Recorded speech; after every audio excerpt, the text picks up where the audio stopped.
السلام علیکم ورحمۃ اللہ وبرکاتہ۔ امید ہے کہ سبھی احباب بخیر و عافیت ہوں گے، اور دعا ہے کہ اللہ تبارک و تعالی سبھی کو خیر و عافیت کے ساتھ میں رکھے۔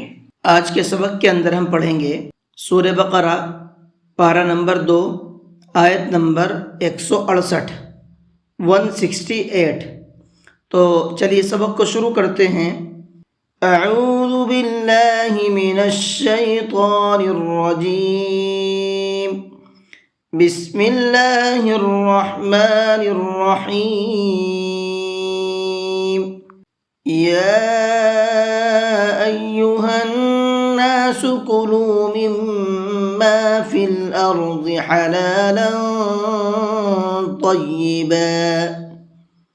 یا ایہا الناس، یا کے اوپر یہ چھوٹا مد ہے تو اس کو 1 سے 3 الف کے برابر کھینچ کر کے پڑھیں گے۔ 1 سے 3 الف کے برابر کتنا ہوتا ہے؟ 1 سے 3 سیکنڈ تک کتنا بھی کھینچ سکتے ہیں، 1 2 3۔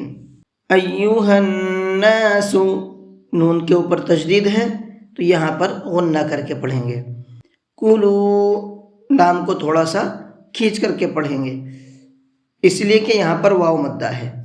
مما، میم کے اوپر تشدید ہے تو یہاں پر بھی غنہ کریں گے۔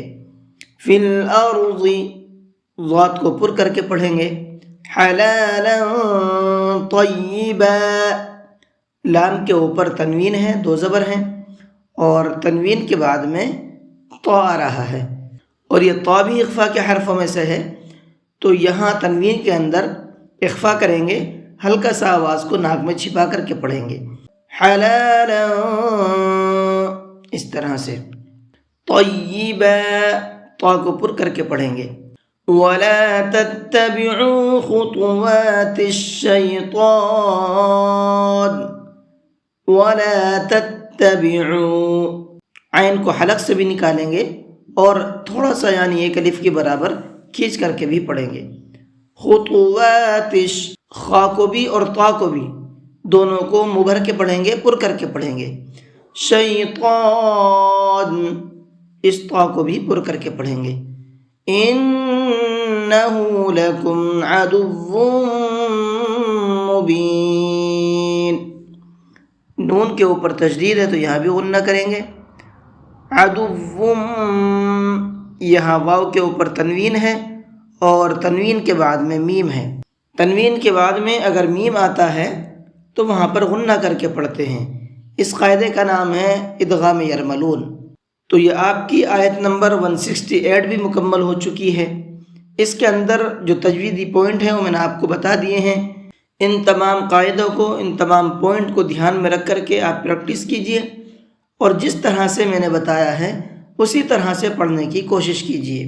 اگر اس طرح سے پڑھیں گے تو انشاءاللہ بہترین قرآن کریم پڑھنا سیکھ جائیں گے۔ اور اس کو پھر پڑھنا کیسے ہے، ایک بار میں آپ کو پڑھ کر کے بھی سنا دیتا ہوں۔ یا ایہا الناس کلوا مما فی الارض حلالا طیبا ولا تتبعوا خطوات الشیطان انہ لکم عدو مبین۔ جی، آج کے سبق کو یہیں پر ختم کرتے ہیں۔ السلام علیکم ورحمۃ اللہ وبرکاتہ۔